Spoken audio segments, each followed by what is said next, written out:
Ukrayn paýtagty Kiýewde aktivistler parlament tagdalaryna tualet kagallarynyň tokkosyny gowşurdylar. Ol tualet kagallaryny hökümetin garaşsyz suwtlar döretmek barada beren wagdalar ýazylyp görkezipdir. Aktivistler häzir parlamentde kanunçylyk reformalarynyň taslamalaryna seredilýänini, emma ol taslamalarda bu wagdanyň orun almanyny aýdýarlar. Olar bu ýagdaý siýasatçylaryň suwtlaryň üstünden edýän agalygyny dowam etdirmegine ýol berýär diýerler. Hataýyň daşary işler ministri Wang Yi Owan hökümeti bilen Talibanyň arasynda ýaraşygy gollamak teklibini etdi.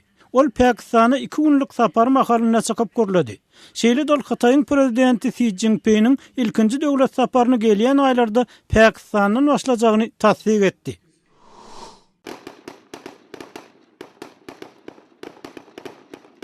Nowşehirde Pakistanyň demirgalyk günwataryny polisiýa antiterror operasiýaga gatnaşjak denanlara tälim berýär. Resmiler ilkinji denanlar toparynyň ýakyn hepdelerde aktiw gurluga başlajagyny aýdýarlar. 11-nji fevralda geçirilen tälim sapagyna oppozisiýa lideri Imran Khan hem gatnaşdy. Onuň partiýasy ýerli hökümete ýolbaşçylyk edýär. Tbilisde Gürjistanyň ykdysadyýet ministri ýurdun Merkezi Bankynyň karız göterimini 4%den 4,5%e galdyrmak kararyny gotlady. Bu karar Gürjistanyň milli puluny, Rus rublynyň hümmetini gaçyrmak bilen gowşan laryny gollamagy maksat edilýär. Siz täzelikler bilen tanyş bolýaňyz.